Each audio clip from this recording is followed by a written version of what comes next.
नमस्कार, आप देख रहे हैं इंडिया न्यूज। मैं हूं आपके साथ अनन्या बेदी। इनसाइड स्टोरी में आपका स्वागत है। आसमान से बरस रही आफत में उत्तर भारत के कई राज्य त्राहिमाम कर रहे हैं। कुदरती मार के आगे इंसान बेबस है। पिछले 4 दिनों से लगातार हो रही बारिश से हिमाचल प्रदेश, उत्तराखंड, पंजाब, हरियाणा में बुरा हाल है। पहाड़ों पर मूसलाधार बारिश से कई जगहों पर लैंडस्लाइड जारी है, तो वहीं हरियाणा, पंजाब, यूपी में गांव तो गांव, शहर तक जलमग्न है। 8 जुलाई से अब तक देश भर में भारी बारिश और बाढ़ के चलते 100 से ज्यादा लोगों की जानें जा चुकी हैं। हिमाचल और उत्तराखंड में हालात और भी बुरे हैं। हिमाचल के चंद्रताल में 3 फीट मोटी बर्फ जम गई है, जिससे वहां पर फंसे पर्यटकों को निकालने में दिक्कतें आ रही हैं। तो उत्तराखंड में आज बारिश का रेड अलर्ट जारी है। लैंडस्लाइड के चलते गंगोत्री यमुनोत्री नेशनल हाईवे जगह जगह बंद हो गए हैं। उत्तराखंड में ही 3 से 5,000 तक सैलानी जो हैं वो फंसे हुए हैं। उनको सुरक्षित स्थानों पर पहुंचाया जाए, इसको लेकर सरकार की तरफ से लगातार फोकस किया जा रहा है। प्रशासन लगातार जमीनी स्तर पर लगा हुआ है, लेकिन इन 6 तस्वीरों के जरिए आप अंदाजा लगाइए कि इस वक्त हिमाचल और उत्तराखंड पर क्या बीत रही है। हिमाचल प्रदेश में लगातार बारिश से कैसे हालात बद से बदतर होते नजर आ रहे हैं। मंडी की तस्वीरें हम आपको दिखा रहे हैं और साथ ही हिमाचल प्रदेश में व्यास नदी जो है वो पूरे उफान पर है। कई नदी नाले उफान पर हैं और साथ ही कई पुल जो हैं वो पूरी तरह से बह गए हैं, जिससे कई राजमार्ग का संपर्क जो है वो टूट गया है। दूसरी तस्वीर हम आपको दिखा रहे हैं, हिमाचल की ही ये तस्वीर है मनाली की, जहां पर लैंडस्लाइड हो रही है, जिससे काफी ज्यादा परेशानी जो है वहां के प्रशासन, वहां के लोगों को हो रही है। लैंडस्लाइड होने की वजह से पहाड़ों से मलबा गिरकर सड़कों पर आ रहा है, जिससे कई सड़कें जो हैं वो बाधित हो गई हैं, जिन्हें खोलने के लिए लगातार प्रशासन की तरफ से प्रयास किए जा रहे हैं। तीसरी तस्वीर देखिए, आपको दिखा रहे हैं, ये तस्वीर जो है जान जोखिम में डालते हुए किस तरह से तीर्थयात्री आपको नजर आ रहे हैं। उत्तराखंड के गंगोत्री राजमार्ग की ये तस्वीरें हैं और इन तस्वीरों के जरिए आप देखिए किस तरह से नदियां जो है वो उफान पर है, किस तरह से प्रेशर के साथ पानी आ रहा है और अगर ये पानी थोड़ा सा तेज होता तो स्थितियां कुछ अलग भी हो सकती हैं। ये कैसे जान जोखिम में डालकर जो यात्री हैं वो यहाँ पर क्रॉस करते हुए सड़क को नजर आ रहे हैं। लेकिन वहीं हिमाचल प्रदेश में लगातार बारिश के चलते हालात बद से बदतर होते जा रहे हैं। जल का तांडव हर ओर दिखाई दे रहा है। तस्वीरें मनाली की हैं। लगातार बारिश से मनाली में बाढ़ जैसी स्थिति बनी हुई है। ड्रोन से ली गई तस्वीरों में देखिए कैसे पूरा मनाली शहर डूबा डूबा सा नजर आ रहा है। तो ये तस्वीरें जो है वो मनाली की हम आपको दिखा रहे हैं। आप इन तस्वीरों में देख सकते हैं किस तरह से पूरा शहर जो है वो डूबा डूबा नजर आ रहा है, कैसे नदियां जो हैं वो उफान पर हैं, कैसे लैंडस्लाइड की तस्वीरें सामने आ रही हैं। मनाली में बाढ़ आने से पहाड़ भी जगह जगह से दरक रहे हैं। हिमाचल के अधिकतर जिलों में बाढ़ का पानी घुस चुका है, नदियां उफान पर हैं। अचानक आई बाढ़ से मनाली में कई जगहों पर भूस्खलन हुआ है और कई पुल पानी में ढह गए हैं। इसी तरह के हालात जो हैं वो दिल्ली में बने हुए हैं। यमुना नदी का जलस्तर लगातार बढ़ रहा है और पिछले कई सालों का रिकॉर्ड जो है वो इस बार यमुना नदी के बढ़ते हुए जल स्तर ने तोड़ दिया है। और खुद दिल्ली के सीएम अरविंद केजरीवाल की तरफ से ये कहा गया है कि अभी यमुना का जलस्तर और बढ़ेगा। जो निचले इलाके हैं वहां पर धारा 144 लागू कर दी गई है और ताकि बड़ी संख्या में लोग जो हैं वो एक साथ इकट्ठे ना हो और कई घरों को खाली करा लिया गया है। जो लोग निचले स्थानों पर रहते हैं उन घरों को खाली करा लिया गया है। ये तस्वीरें हिमाचल के चंद्रताल झील की हैं। चंद्रताल में 3 फीट मोटी बर्फ जम गई है। चंद्रताल में ही सैकड़ों पर्यटक फंसे हैं, जिन्हें हेलीकॉप्टर से रेस्क्यू किया जा रहा है। आज मुख्यमंत्री सुखविंदर सिंह सुक्खू ने चंद्रताल झील का हवाई सर्वेक्षण किया और हालात की गंभीरता को समझा और देखा। ये तस्वीरें हम आपको चंद्रताल झील की दिखा रहे हैं।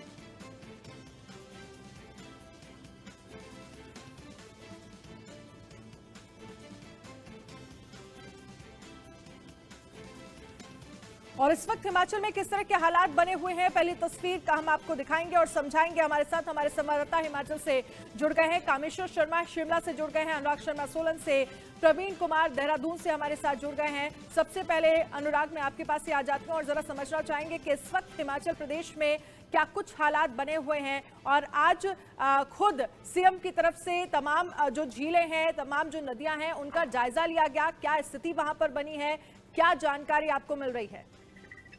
देखिए अनन्या, मैं आपको ये बताना चाहूंगा, पिछले कल से प्रशासन जो है एक्शन मोड पे आ चुका है। अगर हम कल की बात करें, पिछले कल सुखविंदर सुक्खू ने मनाली कुल्लू का जायजा किया था। आज जो है चंद्रताल की तरफ और लोगों के बीच में बैठकर कुल्लू में जितने भी जिन लोगों को आश्रय घर में रखा गया था उनसे मिले, उनके साथ में भोजन किया, बल्कि उसके बाद रात को 12 बजे तक उन्होंने सारे पूरे हिमाचल का हर जगह का जायजा लिया। सबसे बड़ी समस्या क्या है अनन्या, कि हिमाचल में जैसे ही बारिश का प्रकोप खत्म हुआ, अभी सिर्फ पिछले कल और आज बीच में 8-8, 9-9 घंटे का विंडो मिला है, जिसकी वजह से रेस्क्यू का काम जो है वो भी चल रहा है। परंतु उसी तर्ज पर अगर हम किन्नौर की बात करें तो किन्नौर में आज जो था जलप्रपात देखने को मिला, जबकि पिछले 4-5 दिनों से वो बिल्कुल शांत था, उसमें कोई ज्यादा ऐसी भयंकर स्थिति दिख नहीं रही थी, जिसकी वजह से आज जो है वो वहां पर जो किन्नौर है उसमें आपको ये स्थितियां देखने को मिली। उसी तरह से रेस्क्यू के काम की अगर हम बात करें तो आज 25 लाहौल स्पीति से 25 गडरिए जो पशुपालक होते हैं, भेड़ बकरी पालक होते हैं, उनको रेस्क्यू किया गया, जिसमें साथ में 3 जो थे और पर्यटक भी वहां पे फंसे हुए थे, क्योंकि उसके आगे भी जो था वो बादल फट गया था और पीछे भी बादल फट गया था, तो उसकी वजह से वो बीच में ही एक जगह में स्टक हो गए थे। खाना पीना रहना रसद वहीं पहुंचाई जा रही थी। परंतु आज एक अच्छी की बात है कि प्रेम नेगी जो है उन्होंने पुलिस के साथ में, होमगार्ड के साथ में मिलकर एनडीआरएफ की टीम ने आज जो लोगों को है 25 लोगों को वहां से निकाल लिया गया है। और राहत की खबर यह है कि फिलहाल अभी बारिश जो है वो 8 है, वो बड़ी जो है बड़ी चलिए ठीक है उसकी वजह से कहीं ना कहीं। ठीक है अनुराग, मैं आपके पास आऊंगी। हमारे साथ कामेश्वर शर्मा शिमला से जुड़ गए हैं। कामेश्वर, शिमला में इस वक्त क्या हालात देखने को मिल रहे हैं? प्रशासन की तरफ से क्या कुछ निर्देश दिए गए हैं आने वाले समय को लेकर? क्या अभी इसी तरह से मानसून जो है, मानसून तो चलता रहेगा, लेकिन बारिश को लेकर क्या जानकारी दी गई है मौसम विभाग की तरफ से? और साथ ही शिमला में क्या स्थितियां हैं, क्योंकि वहां पर भी ये खबरें सामने आ रही हैं, कई जगह लैंडस्लाइड हुई है, जिससे कई सड़कें जो हैं वो पूरी तरह से बंद हो गई हैं, जिन पर आवाजाही नहीं हो पा रही है। जी बिल्कुल, भले ही राजधानी शिमला की बात की जाए, वर्षा थम चुकी है, लेकिन 2 दिन के पश्चात फिर से मौसम विभाग के निदेशक ने कहा है कि हिमाचल प्रदेश, शिमला समेत अनेक क्षेत्रों में वर्षा होगी। अभी देखा जाए, इतिहास में पहली बार हुआ है कि 16 जुलाई तक, जैसे कि 16 जुलाई तक रेल लाइन बंद गया, इतिहास में पहली बार, दूसरी बार हुआ है फिलहाल कि हिमाचल प्रदेश में इतनी जो रेल लाइन है रोकी गई है, क्योंकि रेल हमेशा ही एक दिन के लिए बाधित होती है, ज्यादा से आधा दिन के लिए, लेकिन इस बार अत्यधिक नुकसान हुआ है। और शिमला के आसपास के क्षेत्र के अतिरिक्त किन्नौर में लगातार चट्टानें खिसकती जा रही है। अभी लगभग किन्नौर की उन्नी डांगा में भी एक चट्टान खिसकी, जिसमें 2 वाहन के ऊपर गिरी और जिसमें काफी लोग अत्यधिक घायल हुए। ऐसे में जो लगातार वर्षा थमने के पश्चात जो पहाड़ों का खिसकना है वो बंद नहीं हुआ है। और इसी के अतिरिक्त देखा जा रहा है, चंद्रताल में जो लोग फंसे थे, लगभग 293 लोग अभी भी फंसे हुए। आज बागवानी मंत्री और सीपीएस अवस्थी स्वयं निरीक्षण के लिए जा रहे हैं और आज वो चंद्रताल पहुंच जाएंगे और वहां का निरीक्षण करेंगे, क्योंकि बीआरओ की टीम, सीआरपीएफ, एनडीआरएफ पिछले 2 दिन से लगातार चंद्रताल की तरफ जा रही थी, लेकिन चंद्रताल में अत्यधिक बर्फ थी, जो कि बीते दिन भी 12 किलोमीटर जा पाई और 25 किलोमीटर का सफर आज तय है। आज शाम तक अपडेट मिल जाएगी कि वो जो रेस्क्यू टीम है कहां तक पहुंच पाई है, क्योंकि जो चंद्रताल की जो रास्ता है 25 किलोमीटर का, उसमें अत्यधिक बर्फबारी हुई है, 3-3 फुट तक बर्फबारी हुई है। ऐसे में भले ही हिमाचल प्रदेश में कुछ समय तक राहत मिली है, लेकिन जो बताया जा रहा है कि फिर से 15 से लेकर 17 जुलाई तक अत्यधिक वर्षा होगी, जिसके कारण नदी की तरफ और। चलिए ठीक है कामेश्वर, मैं आपके पास आऊंगी। इसके साथ ही हमारे साथ उत्तराखंड से प्रवीण जुड़ गए हैं। प्रवीण, इस वक्त उत्तराखंड में क्या हालात है? आज को लेकर मौसम विभाग की तरफ से रेड अलर्ट जारी किया गया है बारिश को लेकर, और मैं देख रही हूं आप छाता लेकर खड़े हैं, अभी भी वहां पर बारिश हो रही है। इसके साथ ही क्या जानकारी, क्या हालात उत्तराखंड में? जी देखिए, राजधानी देहरादून की बात करूं तो सुबह तकरीबन 9 बजे से बारिश हो रही है। आप तो इस वक्त देख सकते हैं कि अभी भी बारिश हो रही है, सुबह 9 बजे से लगातार बारिश हो रही है। बारिश की गति में जरूर थोड़ी कमी या ज्यादा हो रही है, लेकिन बारिश लगातार हो रही है, जिसकी वजह से चारधाम यात्रा पर पूरी तरह ब्रेक लग गया है, रोक दिया गया है। मुख्यमंत्री ने खुद आह्वान किया, लोगों से अपील की है कि जो यात्री अनावश्यक भ्रमण न करें, जो पर्यटक यहाँ आ रहे हैं वो अनावश्यक यात्रा न करें, और जो यहाँ पर आए हुए हैं वो मौसम के पूर्वानुमान, सरकार की जो वेबसाइट है उसको मौसम की स्थिति को देखकर, उसका जायजा लेकर, उनकी जानकारी लेकर ही सफर करें, क्योंकि बारिश लगातार हो रही है, कई दिनों से हो रही है, और उसकी वजह से लैंडस्लाइडिंग काफी हो रही है। 200 से ज्यादा सड़कें, चाहे उसमें छोटी ग्रामीण सड़कें हो या फिर स्टेट हाईवे हो या नेशनल हाईवे, वे वॉश आउट हो गए हैं। अभी थोड़ी देर पहले ही खबर ये आई कि बद्रीनाथ हाईवे पर जो है वो नया एक लैंडस्लाइडिंग जोन जो बना है तकरीबन 20 साल 25 साल बाद, और वहां पे पूरा पहाड़ एक तरफ से टूट के मलबा आ गया है सड़क पे, और वो भी बद्रीनाथ ऋषिकेश बद्रीनाथ हाईवे वो बंद हो गया है। तो पूरी तरह से जनजीवन अस्त व्यस्त है। अभी आप बात कर रहे थे, दिल्ली की बात कर रहे थे, यहीं से यमुना निकल के जाती है, यमुना काफी उफान पे है। हम लोगों ने ठीक है 3-4 प्रवीण, दिन मैं आपके पहले पास बताया आऊंगी। था। अनुराग भी हमारे साथ जुड़े हुए हैं क्योंकि हिमाचल में हालात ज्यादा खराब नजर आ रहे हैं हर बार की अपेक्षा। अनुराग, क्या वजह नजर आ रही है? क्योंकि उत्तराखंड में तो हमने देखा है मानसून में इस तरह की स्थितियां होती हैं, लैंडस्लाइड की खबरें सामने आती रहती हैं, क्योंकि उत्तराखंड को लेकर ये कहा जाता है कि वहां के जो पहाड़ है वो कच्चे पहाड़ हैं, थोड़ी सी ही बारिश होती है तो लैंडस्लाइड होना शुरू हो जाती है। लेकिन हिमाचल को लेकर ये स्थितियां नहीं थी इस बार, क्योंकि ये अनुमान जताया जा रहा है कि 4000 करोड़ से भी ज्यादा का नुकसान इस बार हिमाचल को हुआ है ज्यादा बारिश होने की वजह से। बिल्कुल अनन्या, मैं आपको बताऊंगा 4000 करोड़ की बात है। और सबसे बड़ी बात कि 1318 सड़कें ऐसी हैं जो बाधित हैं इस वक्त पूरे हिमाचल में। अगर हम बात करें छोटी बड़ी सड़कें मिलाकर सभी जगह में कुछ ना कुछ जगह में नुकसान हुआ है। और अगर हम बात करें बारिश की जो इंटेंसिटी है, सबसे बड़ी बात जो इस बार देखने को मिली, 52 साल में पहली बार ऐसा हुआ है कि इतनी इंटेंसिटी से पानी आया। जबकि हर साल बारिश पड़ती है, हिमाचल पहाड़ी इलाका है तो इसलिए पहाड़ी इलाकों में जो पानी का बहाव है वो ऊपर से नीचे की तरफ बड़े वेग से आता है, जिसकी वजह से बहुत ज्यादा नुकसान जो है वो नदी नालों की वजह से सड़कों को हुआ, क्योंकि सड़कों के साथ जो सड़कों का जाल है वो नदी नालों के किनारे बनता जा रहा है। दूसरी बात, अगर हम बात करें जिस तरह से विस्तारीकरण किया गया है, 4 लेन का निर्माण किया गया है, जो पूरा अभी तक हम मतलब इसको पूरे आप प्रकरण को देख रहे हैं तो हमने मैक्सिमम एरिया में डैमेज वहां देखा है जहां पर 4 लेन के काम चल रहे हैं। जैसे अगर हिमाचल के राष्ट्रीय राजमार्ग जो मनाली से चंडीगढ़ को जा रहा है उसमें भी यही सबसे बड़ी समस्या है। कुल्लू के पास, औट के पास, मनाली के पास अगर आपने देखा हो, वैसी सेम स्थिति अगर हम बात करें तो चंडीगढ़ से लेकर शिमला तक की यही सेम स्थिति है। क्योंकि जहां पर भी अब वैज्ञानिक तरीके से कटिंग और निर्माण किया जाएगा उसका खामियाजा आम जनता को भोगना पड़ेगा। उसी तरह से नदी नालों की अगर हम बात करें, नदी नालों में छोटे छोटे नाले जो थे वो भी अब जो है वो नदियों में परिवर्तित हो गए। एक स्थिति मैं आपको सोलन की बताऊंगा, लगभग 1 किलोमीटर से लंबा एरिया ऐसा है जिसमें 5 फुट चौड़ी और 10 फुट गहरी एक पूरी दरार पड़ गई है, जिसको पूरा लगभग 1 किलोमीटर का एरिया जिसमें 60 से 70 मकान है और 150 से 200 लोग जो हैं वो उन मकानों के अंदर रह रहे थे, जिनको इवैक्यूएट करा दिया गया है और उनको अलग अलग स्थानों में शिफ्ट कर दिया गया है। तो इस तरह की जो स्थितियां हैं वो केवल और केवल जो है कहीं ना कहीं प्रकृति के साथ जो छेड़छाड़ हो रही है उसकी वजह से हो रही है। जी अनन्या, प्रकृति के साथ जो छेड़छाड़ हो रही है उसकी वजह से ये स्थितियां हिमाचल में देखने को मिल रही हैं, अनुराग की तरफ से कहा गया। लेकिन अगर हम बात शिमला की करें तो शिमला में इस वक्त हम देख रहे हैं किस तरह के हालात वहां पर नजर आ रहे हैं। कामेश्वर, जिन लोगों को अपना घर छोड़ना पड़ा है, जिन लोगों के घर ढह गए हैं और जहां पर लैंडस्लाइड की समस्या ज्यादा देखने को मिल रही है, वहां प्रशासन की तरफ से क्या इंतजाम किए गए हैं और इसके साथ ही क्या ज्यादा डेवलपमेंट जो हिमाचल में अभी कुछ समय में हुआ है उसी की वजह से इस बार हालात इस कदर नजर आ रहे हैं कि व्यास नदी उफान पर है, कई नदी नाले उफान पर होने की वजह से स्थितियां ये पहुंच गई हैं कि लगभग बड़ा एरिया हिमाचल का जो है वो डूबा डूबा सा नजर आ रहा है। जी बिल्कुल, इसमें कोई दो राय नहीं। जिस तरीके से जब से 4 लेन का कार्य शुरू हुआ है तब से देखा जा रहा है अक्सर जो 4 लेन के चारों तरफ है लैंडस्लाइड की अधिक संभावनाएं बढ़ी है। हाँ, किन्नौर शहरों में अक्सर लैंडस्लाइड होते रहते हैं, लेकिन उसके पश्चात जहां अभी चंदन कुमार जो कि कृषि मंत्री, उन्होंने भी एक बैठक की, उन्होंने कहा कि आने वाले कैबिनेट की बैठक में हम यह निर्णय लेंगे कि जो खासकर जो नदी नाले है उसके आसपास खनन ना हो, क्योंकि अक्सर देखा गया जहां खनन अधिक हुआ है उन्हीं क्षेत्रों में जो पानी जो भाव होता है, नदी का भाव होता है, वो डाइवर्ट हो गया है। ऐसे में खासकर देखा गया कि जो नदी किनारे घर है वो काफी नुकसानदायक हुआ है। यहाँ देखा गया है कि मंडी में जो 200 साल पुराने पुल भी है वो भी धाराशायी हुए। इसका एक रीजन ये भी माना जाता है कि जो हमने आज के समय में आधुनिक युग में जिसे हम विकास का नाम ले रहे हैं वो विकास नहीं, कहीं ना तो कहीं विनाश हुए, क्योंकि जिस तरीके से लगातार लैंडस्लाइड हो रही है, इससे अनुमान लगाया जा सकता है कि जैसे 4 लेन जहाँ बना है वहीं पे अधिक लैंडस्लाइड हुआ है, नदी के किनारे भी जहाँ अधिक खनन माफिया हुआ है, इसके कारण जो आसपास के जो घर है वो भी नदी के जो किनारे थे वो पूरे डूब चुके हैं। इससे पूरा अनुमान लगा सकते हैं कि जो मॉडर्नाइजेशन का जो आधुनिक युग आ गया है, इसमें जो हमने अधिक प्रकृति के साथ छेड़छाड़ की, इससे कहीं तो कहीं नुकसान हुआ।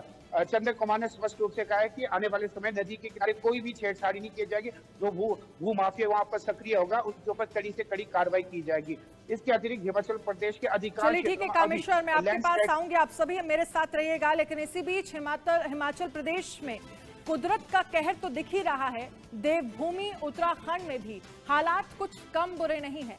धारचूला NHPC में छिरकी किला बांध में पानी छोड़े जाने के कारण धौली गंगा और काली नदी का जलस्तर बढ़ गया है। दोनों ही नदियां जो हैं वो उफान पर हैं। तो ये स्थिति उत्तराखंड में भी है, यही स्थिति हिमाचल में भी देखने को मिल रही है। और इस पर हमारे साथ हमारे संवाददाता लगातार बने हुए हैं। प्रवीण, मैं आपके पास आऊंगी और जरा समझेंगे उत्तराखंड को लेकर, क्योंकि तस्वीरें ये भी सामने आ रही हैं। कांवड़िए वहां पर पहुंच रहे हैं तो घुटनों से ज्यादा पानी भरा हुआ है और उसी सड़क को क्रॉस करते हुए वो जल लेने के लिए पहुंच रहे हैं। और इसके अलावा आपसे ये भी समझना चाहेंगे कि कौन कौन सी नदियां उत्तराखंड में हैं जो उफान पर हैं इस वक्त और जिससे हालात आने वाले समय में खराब हो सकते हैं। इसको लेकर प्रशासन की तरफ से क्या तैयारियां की गई हैं? उसके भौगोलिक स्थिति को समझिए कि जो गढ़वाल कुमाऊं वहां पे जो पहाड़ी इलाके हैं, उसके बाद हरिद्वार जो मैदानी इलाके, जितनी भी नदियां हैं वो हरिद्वार में जो है वो मैदान में जो है वो होती है, तो सारी नदियां उफान पे होती है। और अभी जो हमारे पास खबर है वो विकास नगर और लक्सर, हम वहां पर जो बाढ़ की स्थिति बनी हुई है और कई जो है गांव जो बाढ़ की चपेट में है। हरिद्वार में हमने देखा कि किस तरह से कांवड़िए जल के बीच में अपनी यात्रा पूरा कर रहे हैं, ताकि जल भर रहे हैं। आप इसको लेकर सरकार की तरफ से हरिद्वार DM को अलर्ट कर दिया गया, हाई अलर्ट कर दिया गया। उनको कहा कि तुरंत जो है नदियों की स्थिति पर नजर रखें। गंगा जो है अभी खतरनाक जो स्थिति है, खतरनाक स्तर है, उससे नीचे बह रही है। यमुना भी तकरीबन खतरनाक स्तर के आसपास है। और जो तमाम नदी, चाहे अलकनंदा की बात करें, भागीरथी की बात करें, सभी में जलस्तर बढ़ा हुआ है। जलस्तर बढ़ने की वजह से मैदानी इलाकों में बाढ़ की स्थिति है। और NH की हमने बात की कि NH जो है बद्रीनाथ हाईवे जो है वो पूरी तरह से बंद हो गया है। कल रात में एक खबर आई कि जो पौड़ी से एक नदी के किनारे जो घर था वो भय के भरभरा के नदी में गिर गया, जो नदी के किनारे घर बना हुआ था। इस तरह की खबरें आ रही है। लैंडस्लाइडिंग काफी है, मैदानी इलाकों में बाढ़ की स्थिति है। इसके बावजूद है जो है कांवड़िए लगातार आ रहे हैं और पानी के बीच आ रहे हैं। घुटने भर, कमर भर पानी है, उसके बावजूद जो श्रद्धा है, सावन का महीना है और जल भरने के लिए यहाँ पर आ रहे हैं हरिद्वार। चलिए प्रवीण, मैं आपके पास आऊंगी, लेकिन सोलन से हमारे साथ जुड़े हुए हैं अनुराग। क्योंकि ये कहा जा रहा है कि हिमाचल प्रदेश में 10,000 से ज्यादा पर्यटक फंसे हैं, उनको लेकर प्रशासन की तरफ से क्या इंतजाम किए जा रहे हैं? चंद्रताल में हेलीकॉप्टर लगाए गए हैं 6 रेस्क्यू के लिए, वहां पर भी लगभग 3 फीट मोटी जो है वो बर्फ जमी हुई है, वहां पर क्या स्थितियां हैं, उसको लेकर आपके पास क्या अपडेट है? और जो पर्यटक फंसे हुए हैं हिमाचल में, क्योंकि अब उनके लिए समस्याएं हैं, कई जो सड़कें हैं वो पूरी तरह से बाधित हो गई हैं लैंडस्लाइड होने की वजह से, ऐसे में कैसे बाहर हिमाचल से निकला जाए, इसको लेकर प्रशासन क्या व्यवस्था कर रहा है? देखिए, 2 तरह की अलग अलग समस्याएं हैं, जैसे अभी आपने बताया। एक तो चंद्रताल वाली समस्या, उसमें क्या है कि अत्यधिक बर्फ पड़ने की वजह से एक तो ये समस्या है कि बर्फ है, उसके साथ में वहां पर कोई भी हेलीपैड की सुविधा नहीं है। जब हमने पिछले कल की हम बात करें तो 7 लोगों को जो रेस्क्यू किया गया था, उसके लिए भी बहुत ज्यादा खासी परेशानी जो थी वो हिमाचल सरकार को आई थी। अब जो 292-93 लोग जो बचे हुए हैं, उनको निकालने के लिए भी दिक्कत ये है कि हेलीकॉप्टर के लिए प्रॉपर जो जगह है वो होनी चाहिए, वो जगह नहीं मिल पा रही है, जिसकी वजह से रेस्क्यू करना थोड़ा मुश्किल हो रहा है। और अगर हम उसी तरह से सड़कों की बात करें तो सड़कों में भी बहुत जगह अनन्या ऐसी स्थितियां बनी हुई है कि एक साइड आगे भी रोड टूट चुका है और पीछे भी रोड टूट चुका है, तो बीच में ही लोग जो है फंसे हुए हैं। बीच का मतलब ऐसा नहीं है कि एक पर्टिकुलर कोई स्पॉट है, वो एक्चुअली ऐसा है कि जैसे आप ये कह रहे हैं, रामपुर से आए थे शिमला में फंस गए, शिमला से आए थे रोडू में फंस गए, रोडू से आए थे सोलन में फंस गए। तो इस तरह की स्थितियां जो हैं वो ऐसी सेम कुल्लू मनाली में और आगे उस तरह से चल रहा है कि लोग फंसे हुए हैं बीच में। कम से कम 8 से 10 हजार लोग हैं पिछले कल से लगातार। जैसे हमारे 8 घंटे की विंडो पीछे कल भी मिली थी और आज भी मिली, परंतु समस्या क्या है कि बहुत सी जगह में तो मैक्सिमम रोड उड़ गया है और मैक्सिमम रोड उतरने की वजह से वैकल्पिक रोड्स की सुविधाएं जो हैं उसको क्रिएट की जा रही है सरकार द्वारा कि किसी ना किसी तरह से लोगों को वैकल्पिक मार्ग के थ्रू जो है वो आगे को डाइवर्ट किया जाए। और उसी के साथ में जैसे हम बात कर रहे हैं मनाली के और कुल्लू के रोड की, वहां पर ऐसी सुविधाएं अभी जरा मुश्किल हो रही है क्योंकि वहां पर साथ में जल स्तर भी है, रोड कई जगह में पूरी तरह से साफ हो चुके हैं। वो एक समस्या है जिसकी वजह से आम जो इस वक्त आम लोगों को निकालने की मुश्किल आ रही है। और दूसरी बात यह है कि हमने ये देखा कि पिछले कल से हम ये लगातार देख रहे हैं कि एक हिमाचल में एंट्री का जो पॉइंट है उसको रोककर पहले एग्जिट को खोला जा रहा है, ताकि जो लोग हैं पहले बाहर निकल सके। जो हिमाचल में एंटर कर रहे हैं वो कहीं ना कहीं आकर सेफ ही होंगे, परंतु जो जिन्होंने अपने घर जाना है, जो बाहर से आए हुए सैलानी हैं, उन लोगों को खाने पीने की समस्या है, उनको रहने की समस्या है, उन लोगों को पहले जो है यहाँ पर उनको निकाला जा रहा है, ताकि जो बोझ है प्रदेश सरकार पर वो कम पड़े। किस तरह के हालात इस वक्त हिमाचल प्रदेश में बने हुए हैं, क्योंकि 10,000 से ज्यादा पर्यटक जो हैं वो वहां पर फंसे हुए बताए जा रहे हैं। उनको बाहर कैसे निकाला जाए, इसको लेकर प्रशासन की तरफ से इंतजाम किए जा रहे हैं। जो एंट्री पॉइंट है हिमाचल प्रदेश के लिए, वहां तो थोड़ी देर के लिए रोका जा रहा है, वहां पर जरूर ब्रेक लगा हुआ है, लेकिन एग्जिट जो पॉइंट है वहां से जल्द ये कोशिश की जा रही है कि जो लोग यहाँ पर बाहर से घूमने के लिए आए हैं उन्हें यहाँ से बाहर निकाला जाए। वहीं उत्तराखंड के चमोली में लगातार बारिश के कारण पाताल गंगा में भी भूस्खलन हुआ। पाताल गंगा के पास पहाड़ी से भारी मलबा आने से बद्रीनाथ राष्ट्रीय राजमार्ग फिर से बाधित हो गया है, जिससे यातायात रुक गया है। जो जहां भी है वहीं पर फंस गया है। तो ये तस्वीरें भी आपको दिखाएंगे। हमारे साथ प्रवीण बने हुए हैं। प्रवीण, चारधाम यात्रा को लेकर क्या जानकारी मिल रही है? चारधाम यात्रा अभी कुछ समय के लिए रोकी गई है, क्या कहा जा रहा है कि दोबारा से चारधाम यात्रा कब शुरू की जा सकती है? क्योंकि बड़ी संख्या में जो लोग उत्तराखंड इस वक्त पहुंच रहे हैं वो चारधाम यात्रा के लिए पहुंच रहे हैं। देखिए, चारधाम यात्रा को आज पूरी तरह से रोक दिया गया है। मुख्यमंत्री ने सुबह खुद उन्होंने अपील की है लोगों से कि जो भी यात्री हैं वो मौसम को देखकर, मौसम के पूर्वानुमान को देखकर ही यात्रा करें, और जब बारिश हो तो यात्रा न करें, क्योंकि कहां से कब मलबा और कौन सा चट्टान है और उसकी चपेट में कौन आ जाए पता नहीं है। आज पूरी तरह से यात्रा रुका हुआ है। अभी आप जो पाताल लोग की बात की, वहां पर भी एक मलबा आने की वजह से, बड़ा मलबा आने की वजह से पूरी तरह से ऋषिकेश बद्रीनाथ हाईवे बाधित हुआ है। इसी तरह से जगह जगह मलबे आ रहे हैं, हटाया जाता है, फिर थोड़ी देर के बाद गाड़ी चलती है, निकलती है, उसके बाद फिर मलबा आ जाता है। तो आज पूरी तरह से रेड अलर्ट है और पूरी तरह से चारधाम यात्रा बंद है। मुख्यमंत्री ने भी सभी से अपील की है कि जब तक बारिश नहीं रुकती है आप लोग यहाँ नहीं आइए, अगर आइए तो संभल कर आइए और पूर्वानुमान के साथ आइए। इसके साथ ही उन्होंने टोल जो सहायता के लिए उन्होंने नंबर भी जारी किया है कि अगर कहीं पे कोई फंसे हों, चाहे वो हिमाचल प्रदेश में उत्तराखंड के नागरिक हों या उत्तराखंड में कोई फंसे हों, तो जो नंबर सहायता के लिए जारी किए गए हैं उस नंबर पे कॉल करके सरकार से सहायता मांग सकते हैं। सभी जिला अधिकारी को अलर्ट कर दिया गया है कि कहीं भी कोई यात्री है उनके खाने पीने रहने की कोई कमी ना हो। सभी जो भी संबंधित विभाग, चाहे पीडब्ल्यूडी हो, बिजली विभाग हो, इन सभी में छुट्टी रद्द कर दी गई है। स्वास्थ्य विभाग में भी रद्द कर दी गई है और सभी को कहा गया है कि नजर रखें स्थिति पर। चलिए प्रवीण, क्योंकि चारधाम यात्रा पर पूरी तरह से आज रोक लगा दी गई है, क्योंकि बड़ी संख्या में जो पर्यटक हैं वो चारधाम यात्रा के लिए उत्तराखंड इस वक्त पहुंच रहे हैं। शिमला से हमारे साथ हमारे संवाददाता बने हुए हैं कामेश्वर। शिमला में क्योंकि बड़ी संख्या में पर्यटक जो हैं वो शिमला घूमने ही आते हैं, शिमला में पर्यटकों से क्या आपकी कुछ बातचीत हुई है? प्रशासन की तरफ से उन्हें क्या निर्देश दिए गए हैं? उन्हें हिमाचल से बाहर निकाला जाए, जो लोग अपने घर जाना चाहते हैं उसके लिए क्या इंतजाम किए गए हैं?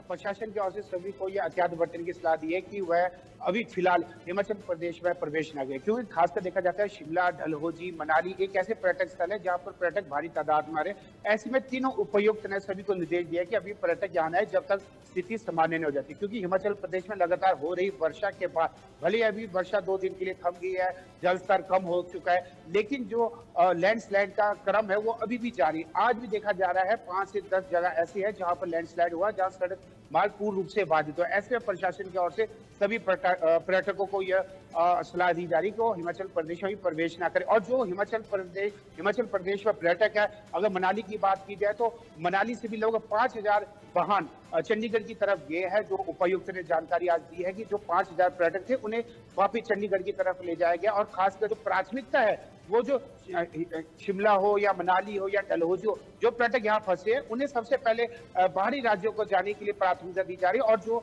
बाहरी राज्य से पर्यटक आ रहे हैं उन्हें निर्देश दिया जा रहा है कि फिलहाल वो हिमाचल प्रदेश में न आए जब तक स्थिति सामान्य नहीं हो जाती, क्योंकि हिमाचल प्रदेश में पहली बार इतिहास में ऐसा हुआ कि 52 वर्षों का जो रिकॉर्ड टूटा है, वर्षा इत्यादि हुई है। अगर बात की जाए रेल आज तक कभी 4 दिन तक बाधित नहीं, लेकिन अभी तक फिलहाल यह जानकारी दी जा रही है कि 16 जुलाई तक हिमाचल प्रदेश में रेल को बंद कर दिया गया है। ये हिमाचल में दूसरी बार हुआ है जो इतनी रेल लाइन इतनी दिनों तक बंद रही। ऐसे में अनुमान लगाया जा सकता है कि जो पर्यटकों के लिए नीति निर्णय बिल्कुल बंद किया है, खासकर जब रेल नहीं चलती, अधिकांश देखा जाता है जो कालका से शिमला के लिए रेल है उसमें अधिक पर्यटक ही आते हैं, क्योंकि स्थानीय व्यक्ति अधिक उसमें नहीं करता, क्योंकि उसमें 5 घंटे लगते हैं, और जबकि सड़क मार्ग से आज जब से 4 लेन बना है तब से तो मात्र 2 घंटे में पहुंच जाते हैं, पहले 3 घंटे में पहुंचते हैं। ऐसे में पूर्ण रूप से पर्यटकों को निर्देश दिया कि फिलहाल वहां न आए।